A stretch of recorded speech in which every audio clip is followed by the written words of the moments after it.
जय हिंद साथियों, कैसे हैं आप लोग। आई होप आप होंगे। आपकी जो स्टडी चलेगी बहुत ही बेहतरीन चलेगी। तो आज के क्लास में बात करने वाले हैं क्लास 12th के केमिस्ट्री के वीवीआई ऑब्जेक्टिव क्वेश्चन। याद रखिएगा मेरे भाई, अगर आप लोग अच्छे तरीका से यहाँ देख लेते हैं ना, तो आपके एग्जाम में आने वाला एक भी प्रश्न नहीं छूटेगा। तो आप लोग अच्छे तरीका से देखेंगे और जहां डाउट हो वहां पूछने का प्रयास करेंगे, ठीक है ना। तो चलिए बिना टाइम का क्वेश्चन की तरफ बढ़ते हैं। इससे पहले क्लास को लाइक नहीं किया तो क्लास को लाइक कर लेंगे और चैनल को सब्सक्राइब कर लेंगे। देखिए 1 नंबर क्वेश्चन आपके स्क्रीन पर है मेरे भाई। कह रहा है ना, देखिए कह रहा है कि निम्नलिखित में से कौन सा कार्बोहाइड्रेट प्राकृतिक में प्रचुर मात्रा में पाया जाता है। और कहाँ कर रहा है, प्रकृति में, ठीक ना, प्रकृति में प्रचुर मात्रा में पाया जाता है। तो नहीं पता है, सेलुलोज नहीं पाया जाता है, यानी ऑप्शन डी हो जाएगा। 1 का ऑप्शन डी हो जाएगा। याद रखिएगा, जितना क्वेश्चन कराया जाएगा आपके एग्जाम के पॉइंट ऑफ व्यू से काफी ज्यादा बेहतरीन क्वेश्चन कराया जाएगा। तो आप लोग अच्छे तरीके से सारे क्वेश्चन को देखने का प्रयास करेंगे। अगर आप लोग देख लेते हैं तो एक भी प्रश्न आने वाला नहीं छूटेगा परीक्षा में, ठीक है।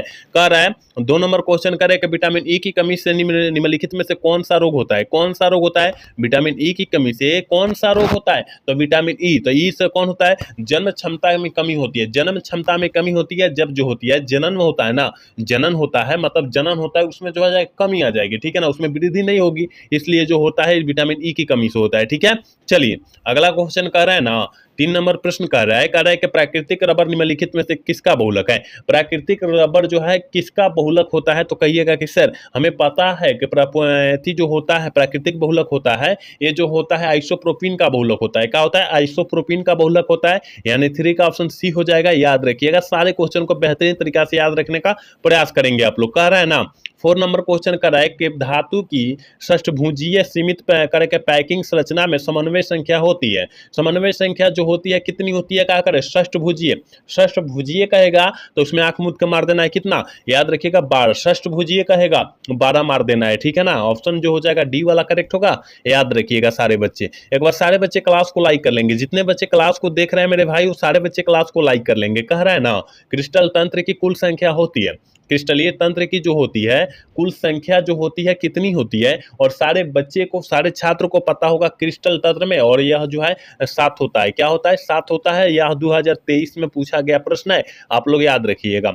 6 नंबर प्रश्न क्या कर रहा है, कह रहा है विटामिन ई की, कह रहा है विटामिन ए का रासायनिक नाम निम्नलिखित में से कौन है। विटामिन ए का रासायनिक नाम निम्नलिखित में से कौन है। तो कहिएगा कि सर याद रखिएगा रेटिनॉल है। क्या है, रेटिनॉल है। ऑप्शन बी वाला सही होगा। 6 का ऑप्शन जो बच्चा बी टिक कर रहा है बिल्कुल सही होगा। याद रखिएगा 7 नंबर क्वेश्चन करे कि निम्नलिखित में से किसमें इंसुलिन स्रावित होता है।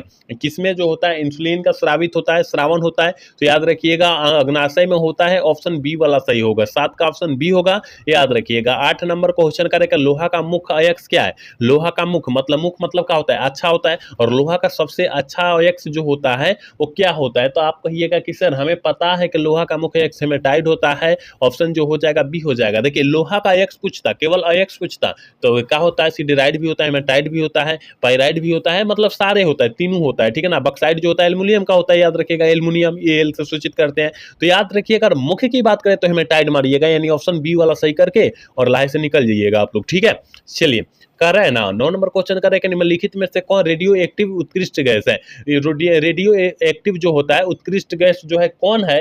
तो आप कहिएगा कि सर आरएन जो होता है ना, रेडॉन जिसे कहते हैं, आरएन जो होता है ना उत्कृष्ट गैस होता है, यानी ऑप्शन जो हो जाएगा डी वाला करेक्ट हो जाएगा, ठीक है। 9 का ऑप्शन डी होगा। याद रखिएगा 10 नंबर क्वेश्चन कर रहे हैं ना, निम्नलिखित में से कौन प्रथम संक्रमण श्रेणी का सदस्य है। कौन जो है प्रथम संक्रमण श्रेणी का सदस्य होता है। तो आपको पता होनी चाहिए कि निकेल जो होता है, निकेल जो होता है प्रथम संक्रमण श्रेणी का सदस्य होता है, यानी ऑप्शन ए वाला सही होगा। 10 का ऑप्शन ए होगा जाएगा। याद रखिएगा 11 नंबर क्वेश्चन कर है, निम्नलिखित में से कौन ध्रुवीय यौगिक है। निम्नलिखित में से कौन जो है ध्रुवीय यौगिक का उदाहरण होता है SO2। SO2 का होता है सल्फर डाइऑक्साइड जो होता है ना, ध्रुवीय यौगिक होता है। आप लोग याद रखिएगा। सारे बच्चे एक बार क्लास को लाइक कर लेंगे। जितने बच्चे क्लास को देख रहे हैं और लाइक नहीं किए तो क्लास को लाइक कर लेंगे, क्योंकि आपके लिए हम इतना मेहनत कर रहे हैं और आप हमारे लिए छोटा सा प्रयास नहीं कर रहे हैं, वो प्रयास आपको करना होगा, ठीक है। कारण निम्नलिखित में से किसका उत्कृष्ट गैस के द्वारा सबसे ज्यादा यौगिक बनाया जाता है। सबसे ज्यादा यौगिक किसके द्वारा बनाया जाता है। तो एक सी किसका होता है, एक सी जेनॉन जिसे बोलते हैं, ठीक है ना। याद रखिएगा ऑप्शन जो हो जाएगा सी वाला करेक्ट होगा। याद रखिएगा। 13 नंबर क्वेश्चन कह रहा है ना, निम्नलिखित में से कौन प्रतिअक्षी कारक है? निम्नलिखित में से कौन जो है प्रतिअक्षी कारक का उदाहरण है? तो आप कहिएगा कि सर लेथिलीन जो होता है ना, लेसिथिलीन होता है, ऐसे सिट्रिक अम्ल होता है, विटामिन ई होता है, ये सारे जो होता है प्रतिअक्षी कारक पदार्थ होता है, यानी ऑल ऑफ दिस हो जाएगा, इनमें से सभी हो जाएगा, याद रखिएगा। 14 नंबर क्वेश्चन करें, निम्नलिखित में से किसमें ईथर बंधन होता है? निम्नलिखित में से किसमें जो होता है ईथर बंधन होता है? तो आप कहिएगा कि हमें पता है कि टेरिलीन में जो होता है ईथर बंधन होता है, यानी 14 का ऑप्शन ये हो जाएगा, याद रखिएगा। 15 नंबर क्वेश्चन कह रहा है ना, निम्नलिखित में से किसका उपयोग एंटासिड के रूप में होता है? किसका उपयोग जो होता है एंटासिड के रूप में होता है? तो आप कहिएगा कि सर हमें पता है मैग्नीशियम हाइड्रोक्साइड का उपयोग जो होता है एंटासिड के रूप में होता है, यानी 15 का ऑप्शन ये हो जाएगा। और पूछा जाएगा मैग्नीशियम हाइड्रोक्साइड का सूत्र जो होता है वो क्या होता है? MgOH के होल 2 होता है। क्या होता है? MgOH के होल 2 होता है। ऑप्शन ए वाला सही होगा, 15 का याद रखिएगा और इसका सूत्र भी याद रखिएगा, ठीक है। चलिए 16 नंबर क्वेश्चन करें, निम्नलिखित में से कौन सहसंयोजक ठोस है? सहसंयोजक ठोस यानी नेटवर्क ठोस कहते हैं, तो हीरा और ग्रेफाइट जो होता है सहसंयोजक ठोस होता है, नेटवर्क ठोस होता है, याद रखिएगा। 17 नंबर क्वेश्चन कह रहा है, निम्नलिखित में से किसका क्वथनांक सबसे अधिक होगा? सबसे अधिक जो होता है क्वथनांक जो होता है वो किसका सही होता है? तो याद रखिएगा अधिक होता है जल में 1% NaCl, जिसे नमक कहते हैं। NaCl को क्या कहते हैं?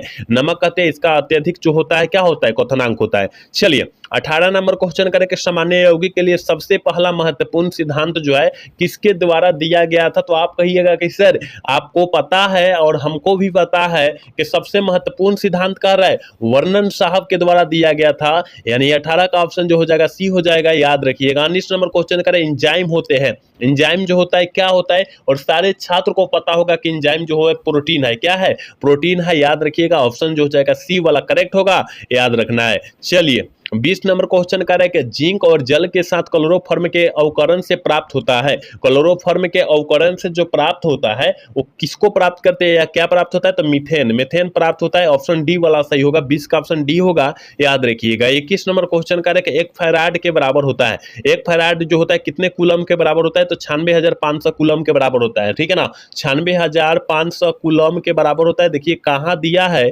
इस टाइप का जहां दिखाई देगा वहां टिक आउट कर देना है। ऑप्शन डी में हमें दिखाई दे रहा है, ऑप्शन डी वाला सही कर देना है। देखिएगा घबराने के लिए, आपको भुतलाने के लिए काफी ज्यादा ऑप्शन चेंज भी कर सकता है, ठीक है ना। कह रहा है करेगा किसी रासायनिक अभिक्रिया की दर निर्भर करती है, किसी रासायनिक अभिक्रिया की दर निर्भर करती है, समय के साथ घटती है। क्या करती है? अभिक्रिया की दर समय के साथ घटती है, याद रखिएगा। ऑप्शन जो हो जाएगा बी वाला करेक्ट होगा, याद रखिएगा। कह रहा है 23 नंबर क्वेश्चन कह रहा है कि हाइड्रोजन ऑक्सीजन सेल निम्नलिखित में से किस तरह का सेल है? किस तरह का सेल है या किस तरह का सेल कहते हैं, ठीक है ना। इस तरह भी पूछ सकता है, तो आपको घबराना नहीं है, थोड़ा सा भी चिंता नहीं लेना है, ठीक है ना। तो यह एक प्रकार का ईंधन सेल है। और हमारे टेस्ट जब हो रहा था, हमारे संस्था में जब हो रहा था ना, हम जिस टाइम अपना तैयारी कर रहे थे, तो यही इसी के लिए हमारा एक जो है मेडल नहीं मिला था, ठीक है ना। तो ये क्वेश्चन जो है कभी नहीं भूलते हैं, ठीक है ना। तो आप कोई भी क्वेश्चन को जो है हल्का में मत लीजिएगा मेरे भाई, ठीक है। चलिए अगला क्वेश्चन कह रहा है ना, 24 नंबर क्वेश्चन कह रहा है निम्नलिखित में से किसका हिमांक और नमन अधिक होता है? किसका हिमांक और नमन जो होता है अधिक होता है? तो K2SO4 का, K2SO4 का होता है, याद रखिएगा। ऑप्शन जो हो जाएगा या ऑप्शन ए वाला करेक्ट हो जाएगा, याद रखिएगा। सारे बच्चे को पता होगा सारे क्वेश्चन। कह रहा है निम्नलिखित में से कौन ईथर का क्रियाशील मूलक है? ईथर का क्रियाशील मूलक जो है कौन होता है? तो आप कहिएगा कि डैश COOR होता है, डैश COOR होता है। कहीं दिया है? हाँ, ऑप्शन देखिए क्या में दिया है, सी में दिया है, सी वाला टिक कर देंगे। आई देखिए आई जो होता है एल्डिहाइड होता है, ठीक है ना। एल्डिहाइड का क्रियाशील मूलक जो होता है डैश CHO होता है, ठीक है। और यह जो होता है एमिनो अम्ल का होता है। क्या होता है? एमीन का होता है। क्या होता है? एमीन का होता है, आप लोग याद रखिएगा। चलिए अगला क्वेश्चन की तरफ बढ़ते हैं और 26 नंबर प्रश्न करेगा निम्नलिखित में से कौन योगशील बहुलक है? निम्नलिखित में से कौन जो है योगशील बहुलक का उदाहरण है या योगशील बहुलक है? तो आप मारिएगा उच्च घनत्व वाले पॉलीथीन मारिएगा, ठीक है। चलिए अगला क्वेश्चन करें 27 नंबर क्वेश्चन करें, सभी लिगेंड होते हैं। कैसा होता है सभी लिगेंड जो होता है, कैसा होता है? तो आप कहिएगा कि सर हमें पता है कि सभी लिगेंड जो होता है लुईस होता है। क्या होता है? लुईस क्षार होता है। ऑप्शन बी वाला सही होगा, याद रखिएगा। 28 नंबर क्वेश्चन करके सल्फाइड डाइऑक्सो का सांद्रण निम्नलिखित में से किसके द्वारा होता है? सल्फाइड डाइऑक्सो का सांद्रण निम्नलिखित में से किसके द्वारा होता है? तो फैन उत्प्लावन विधि से होता है। 28 का ऑप्शन जो बच्चा सीटी करा बिल्कुल सही होगा, याद रखिएगा। 29 नंबर क्वेश्चन क्या कर रहा है निम्नलिखित में से किस धातु का निष्कर्षण विद्युत विच्छेदन की क्रिया के द्वारा नहीं होता है? विद्युत छेद विच्छेदन की क्रिया के द्वारा नहीं होता है, तो याद रखिएगा 29 का ऑप्शन जो हो जाएगा डी हो जाएगा, क्योंकि एफी मतलब क्या होता है, लोहा होता है। याद रखना है मेरे भाई, सारे क्वेश्चन को याद रखना है। चलिए 30 नंबर क्वेश्चन करें। S8 में सल्फर की ऑक्सीकरण अवस्था होती है। देखिए ये पूरा भर गया है S8, और S8 में जो है सल्फर की ऑक्सीकरण अवस्था होती है, तो आपको पता होगा कि 8 में से 8 जाता है, ठीक है ना। जो भी अंक रहता है उसके लास्ट वाला जाता है, यानी 0 हो जाएगा। क्या हो जाएगा, 0 हो जाएगा। ऑप्शन डी में दिया है, ऑप्शन डी वाला सही कर देंगे, ठीक है। चलिए 31 नंबर क्वेश्चन करें कि हुप के विधि द्वारा निम्नलिखित में से किस धातु का शोधन होता है। हुप के विधि के द्वारा किस धातु का शोधन होता है, तो याद रखिएगा 31 का ऑप्शन बी हो जाएगा, एल्युमिनियम धातु का जो होता है शोधन होता है। ऑप्शन बी वाला सही करेंगे। चलिए 32 नंबर क्वेश्चन करें, निम्नलिखित में से कौन फेरी चुंबकीय पदार्थ है। देखिए Fe2O3 जो होता है फेरी चुंबकीय पदार्थ का होता है, उदाहरण होता है फेरी कहिए या फेरो कहिए, है ना। तो यहाँ तो कहिएगा कि सर नहीं दिया, लेकिन ये भी होता है, ये भी होता है, ठीक है ना। दोनों होता है, याद रखिएगा। Fe2O3 होता है, Fe3O4 होता है, दोनों होता है, याद रखिएगा आप लोग। चलिए 33 नंबर क्वेश्चन करें कि वैसा घोल जो एक निश्चित ताप पर संयोजन के बिना किसी प्रकार के परिवर्तन में उबलता है, उसे हम लोग क्या कहते हैं, तो याद रखिएगा एजियोट्रोपिक मिश्रण कहते हैं। ऑप्शन ए वाला सही करेंगे, 33 का ऑप्शन ए होगा, याद रखिएगा। 34 नंबर क्वेश्चन क्या कह रहा है, निम्नलिखित में से किस प्रकार के दोष के कारण क्रिस्टल के घनत्व में कमी आती है। क्रिस्टल के घनत्व में जो होती है कमी आती है, तो फ्रेंकल दोष तो नहीं मार सकते क्योंकि गलत होगा, सटकी दोष में कमी आती है, ठीक है ना। याद रखिएगा सटकी दोष में कमी आती है, याद रखना है आपको। चलिए अगला क्वेश्चन 35 नंबर क्वेश्चन क्या कर रहा है, करें कि बिलियन के अनुसंख्य गुणधर्म का उदाहरण है। बिलियन के अनुसंख्य गुणधर्म का उदाहरण जो है, याद रखिएगा हिमांक अवनमन, कथनांक अवनयन, प्रासरणी दाब, ये सारे होते हैं, ठीक है। तो आप लोग याद रखिएगा, जो पूछ दे परीक्षा में आपके, तो आपको टेंशन नहीं लेना है, अच्छे तरीके से याद रखना है। 36 नंबर क्वेश्चन करें, घोलक के 1 kg में उपस्थित घुल्ले के मोलों की संख्या को हम लोग क्या कहते हैं। अगर केजी में कहेगा, मोल प्रति कहे, मोल प्रति केजी कहे, देखिए मेरे भाई हम थोड़ा सा डिफरेंट में जाएंगे, क्योंकि यहाँ पूछने वाला प्रश्न है, और यह प्रश्न किसी भी हाल में पूछता ही पूछता है। दो प्रश्न है, दो में से कोई ना कोई पूछेगा, तो पूछेगा वो किस तरह पूछेगा, वो दोनों बतलाएंगे हम, ठीक है। तो देखिए अगर कह रहा है मेरे भाई मोल प्रति केजी कह रहा है, तब तो हम तो मोललता मारेंगे, ठीक है ना। यह तो मोललता मारेंगे, बिल्कुल सही करेंगे मोललता। लेकिन लीटर, मोल प्रति लीटर मतलब लीटर में व्यक्त करेंगे। 1 लीटर में उपस्थित घुल के मोलों की संख्या को हम लोग क्या कहेंगे, तो मोलरता कहेंगे। क्या कहेंगे, मोलरता। देखिए मोलरता, ल और र खातिर अंतर है, ठीक है ना। तो थोड़ी सी घबराइएगा, गलत हो जाएगा। तो देखिए लीटर में कहेगा तब आप लोग मोलरता मारिएगा, और केजी में कहेगा मोललता मारिएगा, मोललता मारिएगा, ठीक है ना। दोनों याद रखिएगा। तो यहाँ क्या केजी में पूछा है, इसलिए मोललता मारेंगे, ऑप्शन बी वाला सही कर लेंगे, याद रखिएगा।